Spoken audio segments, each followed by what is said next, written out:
Good morning, everyone. I'm Arian Patrigela, and I'm here to talk all about accounting matters.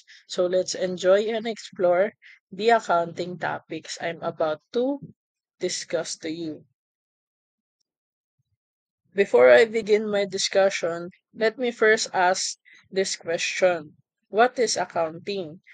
Feel ko naman meron na kayong background or may idea na kayo about what is accounting. Pero I will provide you three definitions on what is accounting. Three accounting definitions. First is accounting is the language of business. When we say language, it is a way to communicate. It is a primary means by which humans convey meaning. So in other words, it is how we understand the business and its processes. Sorry. Second meaning is accounting is the process of identifying, measuring, and communicating economic information to permit informed judgment and decisions by users of the information.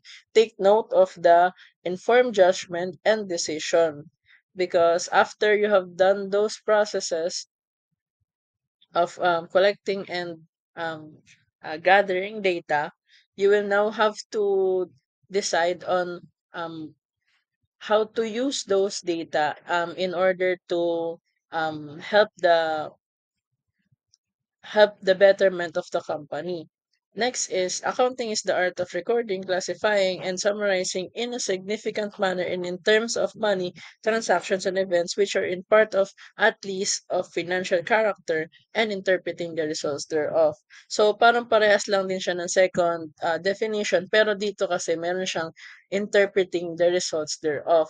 So meaning lahat ng data, lahat ng information, kailangan nating i-analyze and interpret para mabigay natin ng maayos at maliwanag doon sa mga gumagawa ng decisions yung mga data na yon para makagawa sila ng informed judgment and decisions. Yun. So let us now move on to the chart of accounts. A chart of accounts is a list of all of the accounts available for recording transactions in a company's general ledger or accounting software. So mamaya ipapakita ko sa inyo kung ano ba yung kaibahan ng traditional chart of accounts and yung Odoo system chart of accounts. So the chart of accounts have five main accounts, mainly assets, liabilities, equities, revenues, and expenses, which I will explain one by one later. So here is the example of the traditional chart of accounts. As you can see, all of the main accounts are in here, and we have additional other income and other expenses. So as you nakikita din diyan na meron silang mga numberings, gano'n. And ang laging nauuna sa sa kanila is asset and sumunod si liabilities, stockholders' equity, revenues, and expenses. So, laging ang number nila is 1, 2, 3, 4, 5 respectively. So let us now move on to the Odoo Systems chart of accounts. So sa Odoo naman, ganito yung chart of accounts niya. Makikita dito sa gilid, sa may left side, sa baba ng all, yung mga numberings, yung sinabi ko kanina, yung 1, 2, 3, 4, 5, yung 1, yung asset, yung 2, yung liabilities, number 3, yung stockholders equity, and so on. So kapag clinic mo yung yung triangle diyan, yung arrow, dun mo makikita yung mga accounts na nakapaloob dun sa asset, sa chart of accounts ng asset. Tapos eto yung kinapapalooban ng kunwari ng number 1. Yung code, yung account name, yung type, yung kung pwede ba siya ma-reconcile, and yung currency, and yung company. So dito sa account name, dito hindi siya totally parehas doon sa chart of accounts ng traditional. Meron siyang ibang name for other account name, pero same pa rin sila ng usage.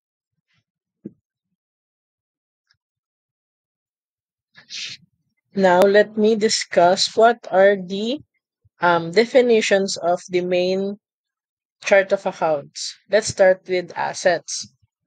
An asset is basically something valuable your company owns or has access to that came from something you did in the past and you expect it to bring you benefits in the future. Uh, like for example, your vehicle or your cash. That is an example of an asset. As what I've said earlier, here are the additional examples for assets. The basic asset account is the cash and cash equivalents. Next is the accounts receivable, inventory, investment, property, plant and equipment or PPEs, vehicles and furniture. Next is the liabilities.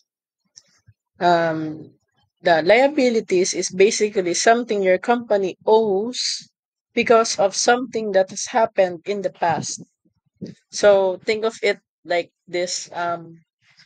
Your company borrowed money from, let's say, a bank. So now you have a present obligation to pay them back with interest or something. So that is how liabilities work. So here are the examples of liabilities. Accounts payable, notes payable, salaries payable, current liabilities, non-current liabilities, and tax payable. Let us now go to the equity part. Equity is kind of like what's truly left over in your company's wallet after you paid off everything you own. Um, uh, Imagine this like all of your company's assets are piled up on one side of a scale and all of its liabilities are on the other side. Equity is the difference between those two piles. If the asset pile is heavier, you have positive equity, which means you own more than you owe. If the liability pile is heavier, you have negative equity, which means vice versa, you owe more than you own. Common examples of equity: capital, dividends, retained earnings, and income summary. Additional information: equity is important because it shows investors and creditors how financially healthy your company is. High equity means you're more financially stable and less risky, while low equity is the vice versa. Now for the revenue. In simple terms, revenue is the total money or valuable things you earn from your normal business activities within a specific period, which increases your company's net worth. Some examples of revenue are sales, rent revenue, advertising revenue, and other revenues. And things that wouldn't be considered as revenue is the money you borrow from a friend, investment from your parents, and selling the business itself. So lastly, the expenses. Again, in simple terms, expenses are the costs you incur in running your business within a specific period of time, which decreases your net worth through spending money, using up supplies, or taking on debt. Here are some of the examples of expenses: utility expenses, rent expense, salaries, insurance expense, and the things that would not be considered as expense is giving your parents some product for free and paying dividends to investors or distribution to equity participants.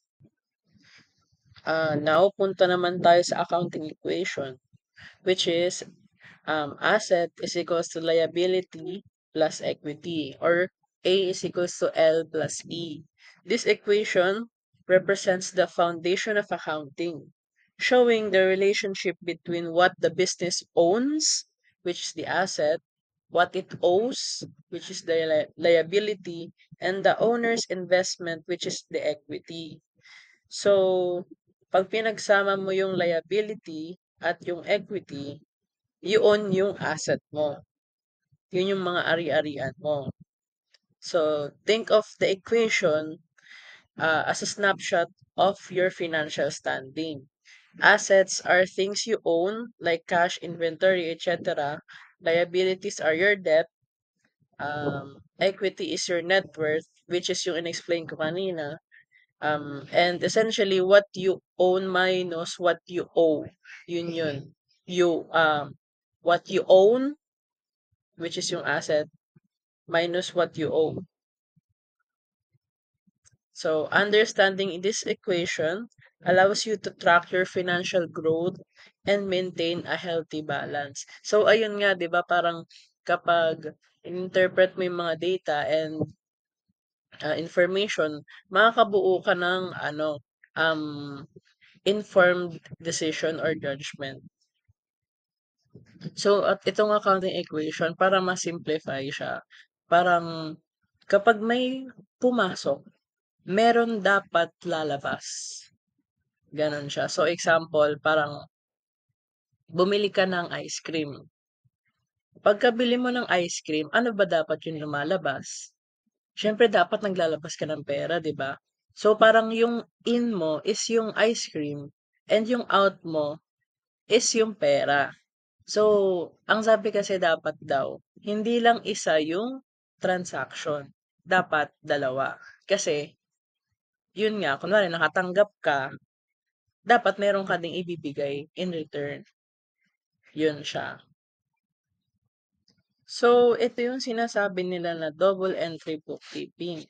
Kapag merong inward transaction, dapat meron ding outward. And take note, dapat lagi silang balance or equal. The key concept is that the total debits must always be equal to the total credits for every transaction. This ensures that for every financial action, there is a corresponding effect on another account, maintaining the integrity of the accounting equation, which is yung A is equals to L plus E. So, magbibigay ako ng mini example. Um, mini example about the accounting equation. So, let's say you invested in a small business, which you purchased an equipment and supplies, and meron kang employees doon sa business na yon. So, isa-isahin natin sila on the next page. Ayan, unahin muna natin kung ano yung ilalagay natin sa asset side. 'Di ba ang sabi, nag-invest daw siya. So, ano madadagdag sa business? Which is yung cash. Cash yung madadagdag sa business. Das 'di ba sabi, you purchase equipment. So, ano madadagdag? Siyempre equipment. And nadagdagan din daw siya ng supplies. So, lalagay natin siya sa side ng asset. Ayan, ang sabi naman daw, yung supplies na binili mo is the supplies you purchased were on account.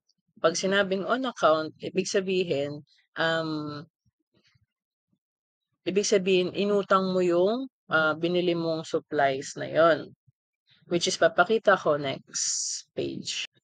Ayan, since nga inutang mo yung supplies na ginamit mo ay na binili mo, mapupunta siya sa side ng liability. Kaya siya accounts payable. Kasi the supplies you purchased were on account. Ayan, ang sabi naman dito, the business provided services to customers.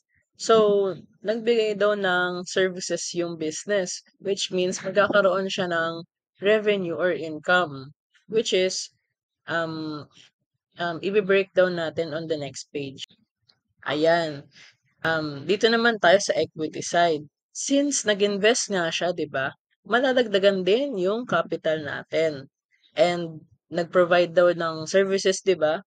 So, magkakaroon tayo ng revenue and magkakaroon din tayo ng mga expenses.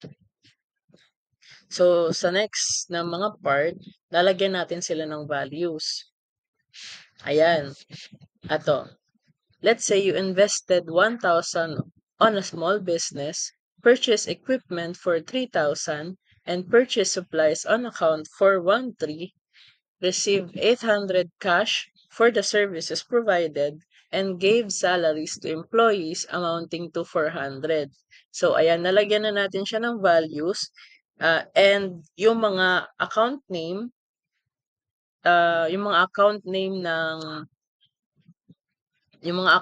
ng problem na 'to nalagay na din natin ano, sa mga nakaraang slides. Ilagay naman natin yung value sa mga next slides. Pero iisa-isahin natin sila. Ayan, unahin muna natin ilagay yung, investment. Ayan, nakalagay. Let's say you invested 1,000 pesos on a small business. Ayan, proceed tayo sa accounting equation. And laging tatandaan na double entry bookkeeping lagi. So, 'di ba, ang sabi, nag-invest siya. So, ano ba yung mga gagalaw kapag mayroong investment? Ang gagalaw kapag may investment is yung asset at yung equity. Since 'di ba, investment may papasok na pera. Saan ba yung pera? 'Di ba sa asset? Ayun, dahil doon madadagdagan yung cash natin ng 1,000. Tapos, since nag-invest nga tayo, madadagdagan din yung capital natin, which is yung kung ano yung ari-arian natin. Ay, kung ano yung capital natin, which is 1,000 din. Kailangan same din sila ng amount at same sila ng operation, which is positive. Kapag um, nasa either side sila, magkabilang side sila ng equal sign, etong equal sign na yan, kailangan parehas sila ng sign. Kailangan positive or negative. Pero kapag nasa parehas sila na side, kunwari, nasa asset side sila parehas, either sa kanila dapat may isa sa kanila na dapat positive, may isa dapat na negative. Which is makikita nyo mamaya sa mga susunod na example. And for now, ayan muna. Double entry, 1,000 sa cash, 1,000 sa capital. Ayan, purchase equipment for 3,000. Tingnan natin kung paano siya ilalagay sa accounting equation. Ayan, ito yung sinasabi ko sa inyo na pagparehas silang nasa side, pagparehas silang nasa iisang side. Ayan. Since 'di ba ang sabi, you purchase equipment. So, ano yung lalabas? 'Di ba pera? Pera yung lalabas sa atin kasi bumili tayo. And ano yung madadagdag kapag bumili tayo? Kung ano yung binili natin, which is yung equipment. So, dahil doon, nababasan tayo ng cash, which is 3,000, and nadagdagan tayo ng equipment, which is 3,000 din. Ayan, paano naman kapag purchase supplies on account for 1,300 pesos? Paano naman kapag on account? Ayan. Since wala sila sa iisang side, parehas sila ng sign. So, 'di ba? Ano ba yung pumasok sa atin? Yung supplies, 'di ba? Nadagdagan tayo ng supplies kasi bumili tayo, which is for the amount of 1,300. At the same time, nadagdagan din tayo ng utang kasi we purchase it on account. Kaya madadagdagan yung liability natin, which is accounts payable, 1,300. Yun. Ayan. Receive 800 pesos cash for the service provided. And check natin kung paano ba to. Ayan. 'Di ba, ang sabi, we receive cash. So, from that point, ano madadagdag sa atin? Cash din, 'di ba? Which is 800 pesos. So, dahil nag-render tayo ng service, madadagdagan din yung equity natin, which is yung revenue natin. Madadagdagan din siya ng 800 pesos. Bali, yun lang siya. Parang isipin niyo lang kung saan siya ilalagay, ganito, ganyan. Tapos yung mga sign, kung nasa iisang side ba sila, ganun. Or wala sila sa isang side, ganun.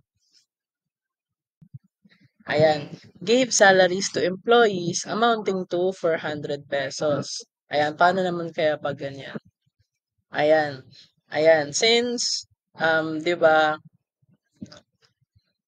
pera yung ibibigay natin. So, ano dapat yung lalabas? Pera din, 'di ba? So, mababawasan tayo ng cash. And dahil yung expenses natin sa salaries, ah, nabigay na natin, mababawasan din yung mga expenses natin na yon. Kaya, negative siya. Nagets niyo ba? Kasi 'di ba, um, yung yung salaries expense natin, is nadagdagan dahil nga meron ng pasweldo, tas babayaran natin yung mga workers, mababawasan yung mga expenses natin kasi nabayaran na natin. Ayan, ito yung magiging itsura kapag nilapag natin sila all together. Ayan, dapat yung asset side, kapag pinag-add lahat yan, yung 1,000, negative 3,000, positive 3,000, positive 1,300, positive 800, and negative 400, dapat ang kakalabasan niyan is 2,700. Dapat ganun din kapag pinag-add yung liabilities at owner's equity. Kapag pinagsama yon, dapat ang lalabas din is 2,700. Ang maging ending dapat, 'di ba itong equal sign, dapat true yung magiging sagot diyan. Parehas yung asset, parehas din yung liabilities and equity. Ayun siya. Ayan. Dito naman sa additional lang is yung debit credit naman. Pupunta naman tayo sa debit credit. May i-share ako sa inyo na parang method siya para maintindihan nyo ng malinaw kung ano ba talaga yung mga normal balances ng debit at credit. Ayan, ito yung yung method na tinatawag nilang dealer method. Yung dealer is siya, acronym siya for drawing expenses, asset, liabilities, equity, and revenue. So, ayan. Ito yung normal balances nila. Normal balances meaning um, laging nasa debit side at laging nasa credit side um, yung hati na to. Yan, yung drawing expenses asset lagi nasa debit, yung liability, equity, and revenue lagi nasa credit.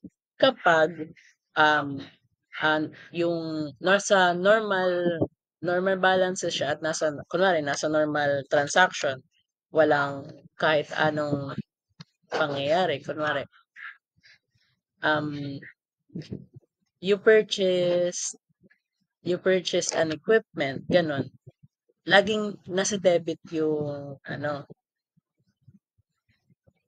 laging nasa debit, malalagay yung asset. And kapag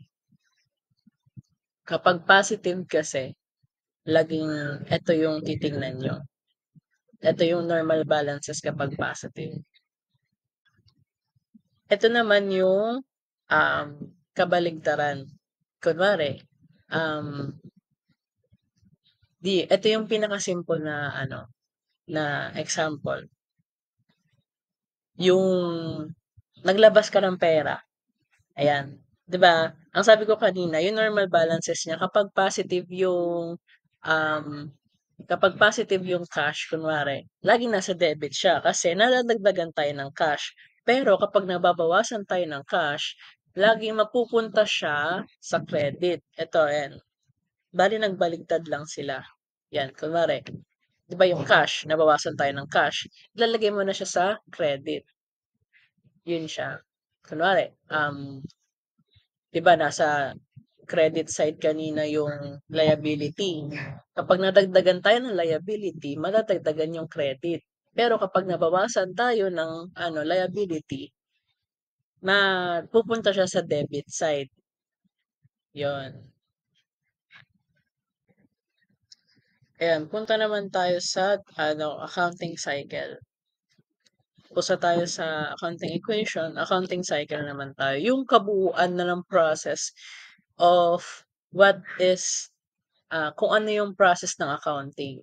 Ayan. Meron siyang 8 processes which is identify transactions, record journal entries, post journal transactions, calculate unadjusted trial balance, analyze worksheet and identify errors, fix journal entry errors, create financial statements, and close the books. So, ayan. Etong 8 na yan, ito yung pinaka-process niya. Kung ano ba talaga yung ginagawa ng isang accountant sa accounting, gano'n. And kung ano ba yung ginagawa niya sa isang period, gano'n. Iisa-isahin natin sila um, starting sa identifying transactions. And ito yung definition. It is a series of steps taken in gathering, processing, and summarizing data so as to produce meaningful information which are communicated to the statement users by way of financial report. Yung financial report yung step number 7. So ito yung mga ibang benefits niya. It helps ensure that financial statements are accurate and reliable. It makes it easier to track the financial performance of the business. It helps to identify any errors or problems in the business finances. And it can help to improve the decision making of business owners and manager. So ayun nga, bale, 'di ba ang sabi ko nga is yung um accounting is the language of business. So, nakakatulong siya para sa mga decision makers to make the right decisions. So, punta tayo sa step number 1, which is yung identify and analyze transactions during the accounting period. So, imaginein mo na yung business mo is like a person managing their wallet. So every time something happens with their money, it is a transaction. So the accounting cycle is like keeping track of all those transactions in an organized way. So transactions include expenses, asset acquisition, borrowing, debt payments, debt acquired, and sales revenue. So yung key doon is figuring out how each of those transactions affect your wallet or your business. So identifying these impacts help you understand what's happening financially and keep track of everything accurately. Step number 2 is record transactions in a journal. So imagine you're a detective trying to solve a financial mystery. Every transaction is a clue, and your job is to figure out where the money went and how it affected the business. Double entry accounting is like your special detective toolkit to solve this mystery.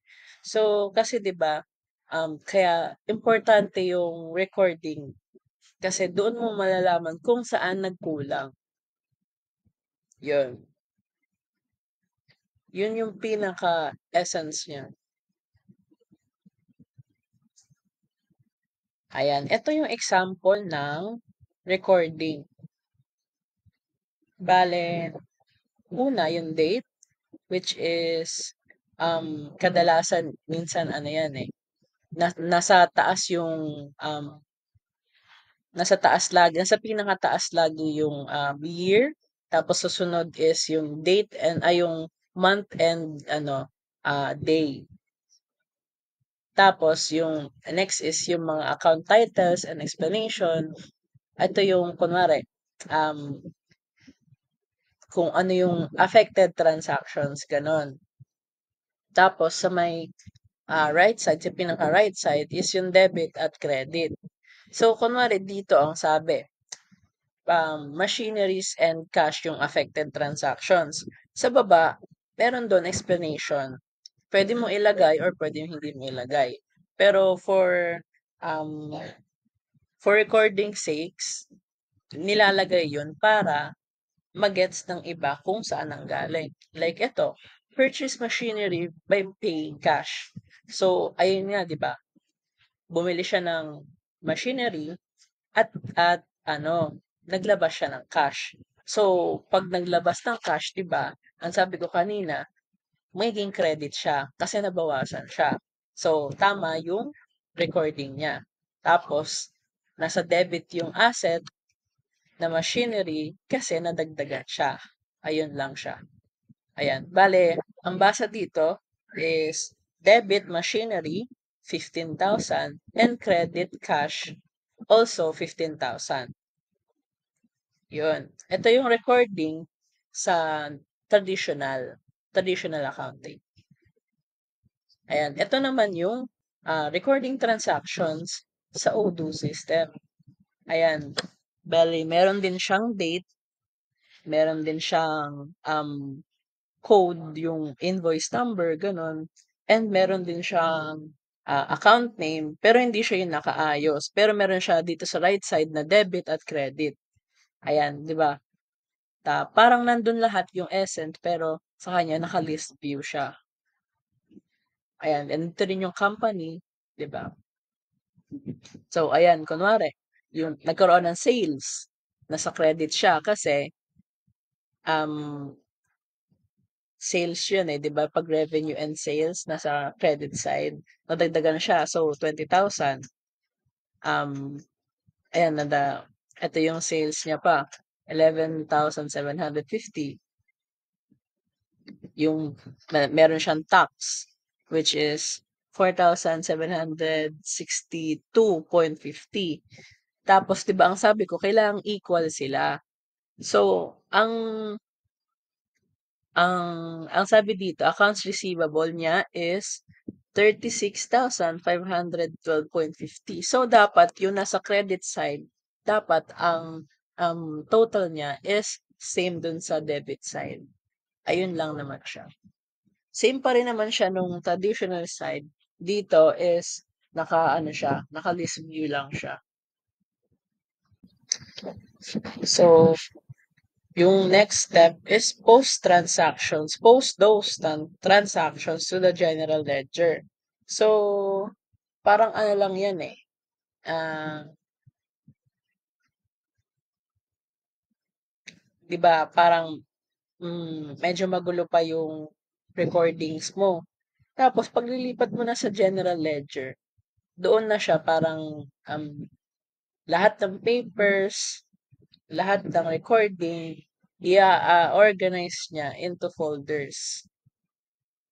Like, parang kasi yung general ledger is like a general, is like a detailed map of your company's finances, making it easy to understand your financial situation and make smart decisions.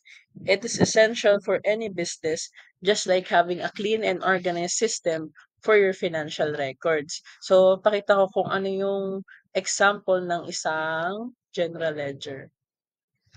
Ayan, ito yung traditional general ledger. So, yung kanina, 'di ba yung recording, ililipat natin siya dito sa general ledger, which is naka-breakdown sa kung ano yung mga transactions na affected. Kunwari, may cash, may trades receivable, salaries, service revenue. So, kung kung ano yung um kung ano yung affected na transactions, dito mo siya ilalagay.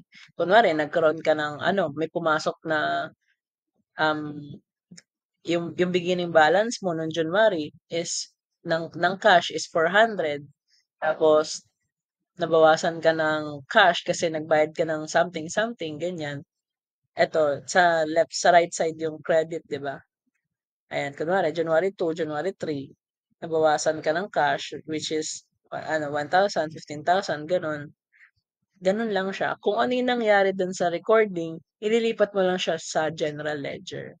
Yun lang naman yung para maging organized siya and makikita mo systematically kung ano ba talaga yung um, nangyayari. Tsaka matototal mo na agad siya kung nasaan na ba yung yung standing mo financially.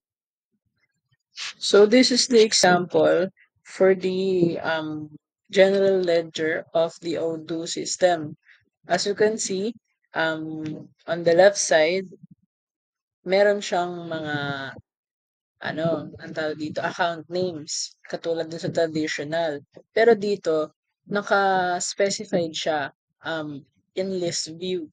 Like, kunwari, ayan, ito yung nasa baba nung, account name, siya yung, kung ano yung transaction niya. Kompleto, like, kung saan galing, ganyan. Invoice date, communication, like yung explanation dun sa um, recordings, yung partner, yung currency, at syempre yung debit at credit, and yung balance. So, ayun. Ganun lang naman siya. Parehas lang din siya. Pero, ang kaibahan nila is naka-list view yung sa Odoo system. And dito, makikita mo yung parang um, yung drop-down feature niya. So, Um, when calculating an adjusted trial balance, imagine you're balancing your checkbook at the end of the month. An adjusted trial balance, unadjusted trial balance is like that, but for your whole business. So, the unadjusted trial balance lists all of the accounts in your general ledger, like cash, inventory, equipment, and sales revenue. It also shows the ending balance for each account, how much money is in each category. So, unadjusted trial balance is a starting point. It helps catch any errors in recording transactions and ensures your books are balanced before diving deeper into the financial health of your business. So, parang prelims lang siya. Pero, andun yung parang andun yung parang pinaka-data niya, pero hindi pa siya yung totally sure kasi meron pang mga adjustments which we will discuss later. So, this is an example of the traditional unadjusted trial balance. So, ayan, yung lahat ng nandoon sa general ledger, ililipat lang natin siya dito. Bale, lipat-lipat lang talaga siya ng data and dapat tama and accurate yung mga nilalagay niyong data sa paglilipat-lipat nyo. Ayan, kunwari, dito sa unadjusted trial balance, nasa left side yung account name at nasa right side yung debit at credit. Tapos yung nasa taas yung header, yun yung mm, yung company, unadjusted trial balance, and yung date. So, ayan siya. Laging, dapat laging balance yung debit at credit. So, this is the unadjusted trial balance of the Odoo system. So, parehas lang din naman siya and ang pinagkaiba lang is may edit mo kung ano yung gusto mong makita dito sa Odoo system.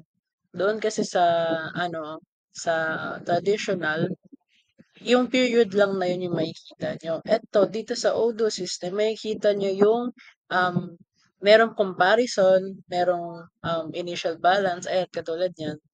Makikita nyo and ba-adjust nyo kung ano yung gusto nyo ipakita lang, ganon. And ayan, same lang din naman siya nung traditional, merong account name, may debit credit, and merong iba't ibang mga may iba't ibang mga features pa kapag na-try niyo yung Odoo system. Analyze the worksheet to identify errors. The fifth step in the accounting cycle is like the final analysis stage of your investigation. You use a worksheet to analyze all the information and make sure your financial picture is as accurate as possible. So, the fifth step isn't just about balancing number. It's about using your detective skills or your detail-oriented skills to ensure your financial statements are accurately represent the health of your business. It might seem complex, but it's actually a crucial step for making informed financial decisions. So, if nakita nyo na yung errors, let us now adjust journal entries. So, imagine you're keeping track of your business finances like grocery list. You write down everything you buy, but sometimes you forget something or make a mistake. Adjusting journal entries are like fixing those mistakes on your grocery list. So, adjusting journal entries are like a safety net in the accounting cycle. They help ensure your financial records are accurate and give a clear picture of your business financial health. Just like having an accurate grocery list help you avoid unnecessary purchases and ensure you get everything you need. So here is an example. So on January 30, purchase supplies on account for 500, payment due within 3 months. So kunwari ito yung nakita nating mali doon sa doon sa transactions. So ito yung babaguhin natin. So ayan, um 'di ba nag-purchase tayo ng supplies, so debit supplies. So ang sabi 'di ba on account, so ano yung on account 'di ba? Utang. So liability siya. So ano ba yung normal balance ng liability? Credit. So credit accounts payable. So supplies, debit supplies 500, credit accounts payable 500. Ayan, on January 31, Printing Plus took an inventory of its supplies and discovered that $100 of supplies have been used during the month. So, 'di ba, kadalasan sa mga company, yung supplies na sinasabi, yun yung consumable goods like paper, bond paper, staplers, bala ng stapler, ganon. Or anything else na nauubos. So, para maging tama yung entry, ang gagawin natin, i-adjust natin kung ano ba yung tama. Kasi 'di ba, ang sabi, ah, nagamit natin yung $100, supplies worth $100. So, anong magiging entry doon? Since, 'di ba, nagamit natin, ibig sabihin, na-expense natin. Nagamit natin, so kailangan natin siyang i-expense kasi nagamit nga natin siya. So, 'di ba, ang normal balance ng expense is debit. So, dahil nadagdagan siya, napupunta siya sa debit. So, supplies expense, debit supplies expense 100. And dahil nabawasan nga tayo during the month ng supplies, magiging credit yung balance niya, which is credit supplies 100. Ayan, ito yung magiging itsura niya if ito yung magiging itsura niya sa general ledger. Ayan siya. Bale, on January 30, may 500 and January 31, may 100 na credit sa supplies. Bale, ang magiging balance niya is 400, which is mapapasa sa next period. So, ayun, yung dahil nga nadagdagan tayo ng supplies, magde-debit siya ng 100. And yung balance niya is 100 since wala namang ibang transactions na nangyari. So, ito yung sinasabi kong worksheet, traditional worksheet. Meron siyang meron siyang 10 columns. Usually 10 columns talaga siya. Which is comprised of unadjusted trial balance, adjustments, adjusted trial balance, income statement, and balance sheet, which is puro debit credit sa ilalim nun. So, nasa left side lagi yung account titles, and yung nasa taas, yun yung header, yung katulad dun sa trial balance. Dito naman, um, 'di ba nakagawa na tayo ng trial balance. Ilalagay natin yung nakuha nating unadjusted trial balance sa unang part. 'Yan, given na siya, 'di ba nagkaroon na tayo. Tapos yung adjustments na ginawa natin kanina, ilalagay natin siya sa adjustments part. So, yung unadjusted trial balance, pagsasamahin natin yung adjustments niya. So, kunwari, etong um, 'di ba may debit na normal balance ng debit sa so kung debit yung office supplies on hand, tapos may adjustments na credit, ang gagawin lang natin is ima-minus natin siya para makuha yung kung ano ba talaga yung um, total balance niya. Ay, yung correct balance pala niya rather. Ayun. Tapos, kapag magkasama sila sa debit, ipag-a-add natin sila. Like yung salaries and wages. Yeah. 'Di ba, parehas silang nasa debit side. So, pag-a-add natin sila. After ma-add yung adjustments, ang mangyayari is magiging adjusted trial balance na siya. And yun yung paghahati-hatiin natin into income statement and balance sheet. Tapos, dapat ang mangyayari is dapat tama yung total balance mo kapag um, dapat lahat yan, balanse lahat ng total. And kapag hindi nagtugma-tugma, ibig sabihin may mali ka na input or mali yung nagawa mong mali yung amount na nasulat mo. So, second to the last is create and produce financial statements. So, yung financial statements na to, ito yung mga highly valuable na data for business owners. Kasi ito yung nakakapagbigay ng financial standing nila or yung makikita nila kung saan ba sila, kung stagnant ba sila, kung nag-grow ba sila, or bumababa yung yung standing nila. And doon nila ma-assess kung ano ba yung dapat nilang gawin. Like, um, kung ano ba yung dapat nilang gawin sa business nila para hindi magstay na stagnant or nasa bababa at magstay na pataas yung trend ng business nila. Here are the examples of the financial statements. So, statement of financial position or balance sheet, statement of financial performance or income statement, statement of changes in equity, statement of cash flow, notes to financial statements. So, i-explain ko lahat yan mamaya.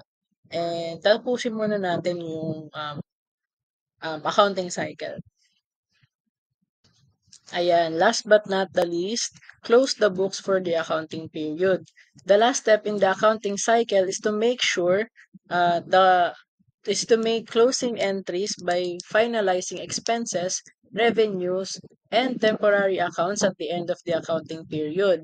So, kailangan nating i-close yung mga expenses and revenues kasi dapat magsi-zero out siya kasi um, hindi naman siya madadala in the next period kasi revenues and expenses nga siya.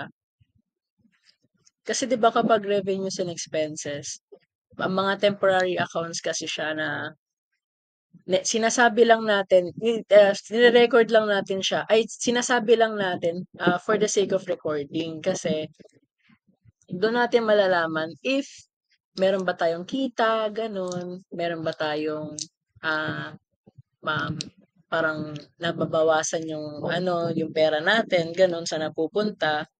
And this involves closing out temporary accounts such as expenses and revenue and transferring the net income to permanent accounts like retained earnings. So, hindi naman siya talaga mako-close, ay, hindi naman talaga siya mawawala, mako-close lang siya, pero malilipat siya doon sa permanent account nga na tinatawag na retained earnings.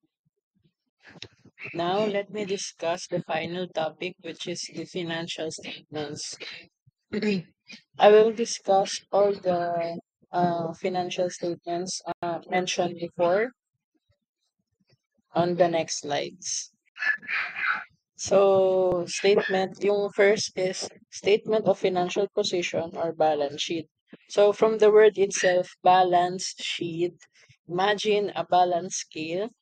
And on one side, you have all your stuff like assets, everything you own.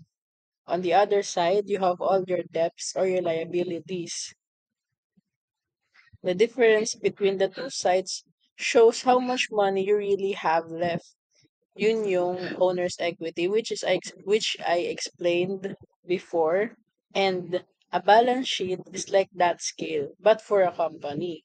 It shows what the company owns, like buildings, computers, money in bank, what it owes, loans, unpaid bills, and how much the owners have invested. So, yung balance sheet, financial statement na yun, siya yung nagbibigay parang overview kung ano ba um, yung status ng company. So, next slide is yung examples. So, ito yung example ng isang balance sheet. As you can see, nakahiwalay yung assets and liabilities. Nakahiwalay yung assets, the liabilities, and shareholders' equity. So, itong example na to is in comparison sa September 26, 2020 and 2019. So, may kita dito sa assets, meron siyang dalawang category. Yung current assets and non-current assets.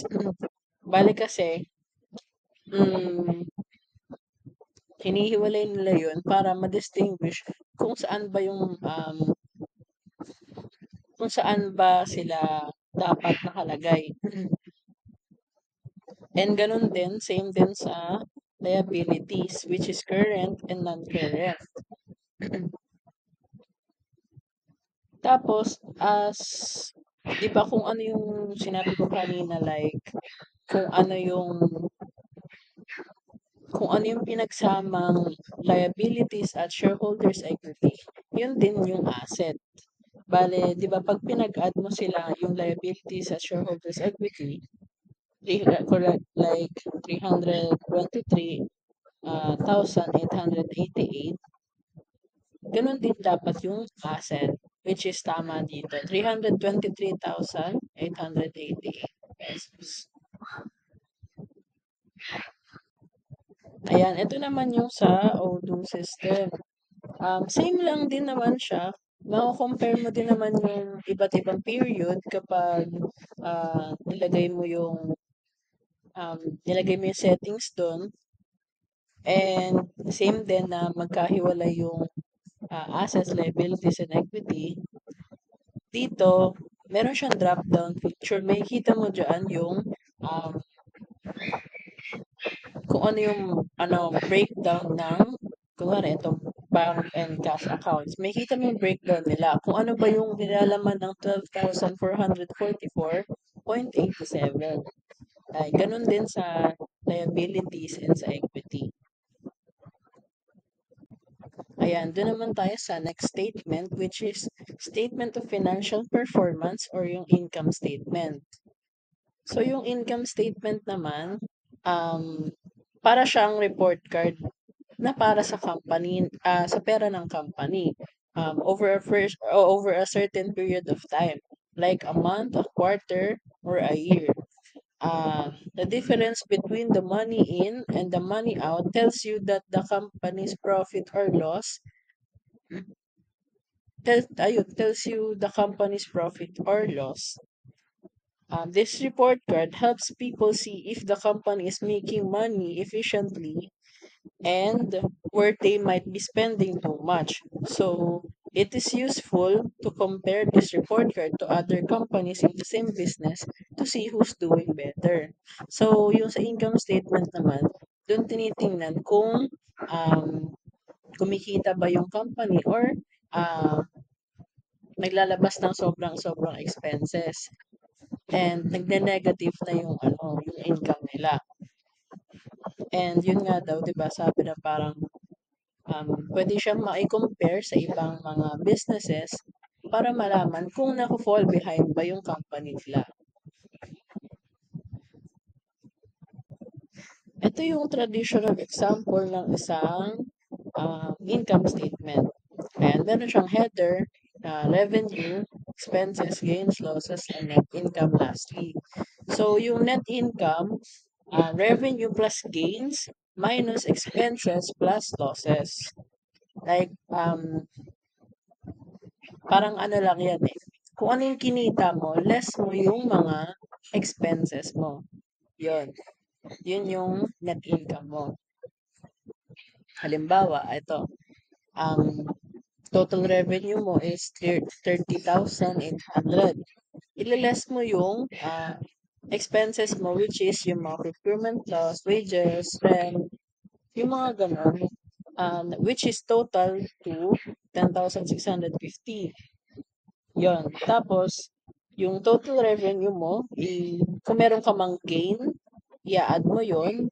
Tapos, yung total expenses mo, kung meron ka mang losses, i-add mo yon sa kanya. Tapos, yung total nun, ima-minus mo siya, which is makukuha mo yung 21,350. Ayan. Dito naman tayo sa O2 system. So, parehas lang siya.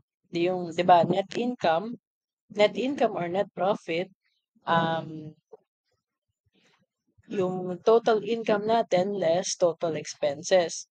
So, in this case, nag-negative siya kasi mas mataas yung expenses ng company. Kaya, magne-negative siya. Like, di ba ito, total income niya is 74,000, blah, blah. And yung total expenses natin is 127,000. So, yun, magne-negative yung net profit natin. Ayan, dito naman tayo sa statement of changes in equity. So, by tracking these deposits and withdrawals, the statement shows how the total amount of money in the equity changed from the beginning to the end of the period. This helps shareholders understand how the company's equity is growing or shrinking and where that money is coming from or going. Oh, so ayun, 'di ba yung changes in equity natin, siya yung parang yung ini-invest doon. Yung business kasi is a separate entity. So kung ano nilagay mo doon, sa ano na yun, business na yun, wala ka nang pake doon. Kunwari, ako, mas meron akong business. Kapag nagbigay ako sa business, hindi na sa akin yun, sa business na yun. Kaya may sinasabi na changes in equity. Um, Ito yung example ng isang traditional statement of changes in equity. So, dito, yung nakikita natin yung members' equity, which is yung balance nung beginning period, and yung mga ibang equity ng mga members. Pagsasama-samahin yon, tapos, pag nakuha na yung balance, ipag-a-add yung income summary, which is yung profit or loss natin. So, kung meron mang nadagdag or nabawas, isasama din natin yon. Bale, yung equity natin, equity ng mga members or kung isa man, ipag-a-add natin yon sa um, income natin na nakuha. Either profit man yan or loss. So, yun yung total equity natin. Ayan. So, punta naman tayo dito sa statement of cash flow. A cash flow statement is like a record of your cash coming in and going out over a period. But instead of just one big pot of money, it separates your transactions into three categories: operating, investing, and financing, which I will discuss later. So by separating your cash flow this way, may kita mo yung changes dun sa business ng kunwari,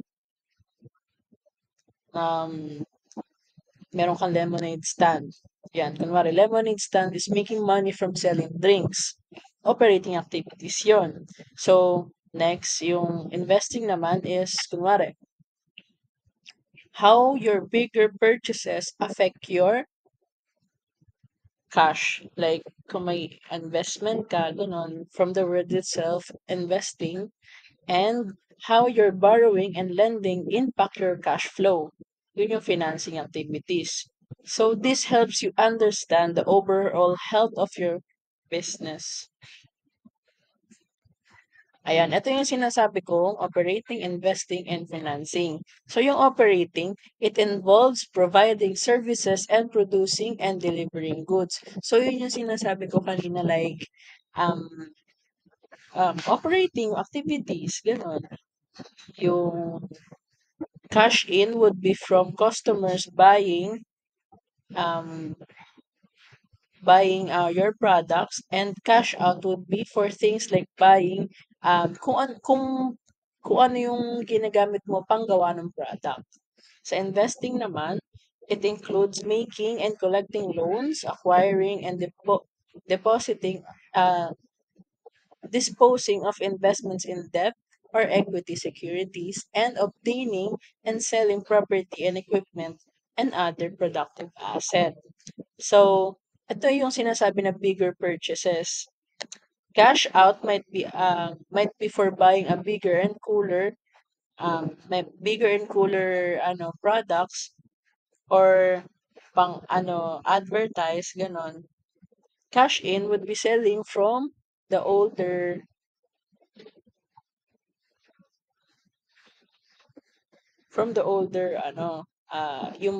yung other older investments, gano'n. Tas sa financing activities naman, include obtaining resources from owners and creditors. So, mga personal finances naman 'to, yung pag ah, cash inflow na sinasabi could be from loan, from the bank or something. Tapos yung cash out naman, yun yung pagbalik mo nung loan na kinuha mo. Ayan, ito yung example ng cash flow statement. Ayan, 'di ba? Parang pabaliktad kasi siya. Ito 'di ba yung net earnings natin or net income. Tapos additions to cash. Ayan, 'di ba? May depreciation. Parang pabaliktad siya. Ayan, 'di ba? Kapag increase in inventory, 'di ba? Ano siya? Um, Usually positive siya kasi nga nag-increase. Pero since parang workback siya, gano'n. Magiging ano siya, minus. Kasi kinukuha natin yung ah, cash flow activities ng isang company. Ayan. Ito naman yung cash flow statement ng Odoo system. So, parehas lang din naman siya. Makikita mo yung drop-down feature, yung cash flow from operating activities, meron pa siyang ano, drop-down feature para makita mo kung saan ba galing yung mga cash inflow and cash outflow. Ayan, meron siya nakalagay, di ba, na ganyan. That's all. Thank you for listening and understanding my lecture about all accounting matters. And I hope you understand something on my lecture about the Accounting 101. Feel free to ask questions if you have any. And thank you very much for listening again.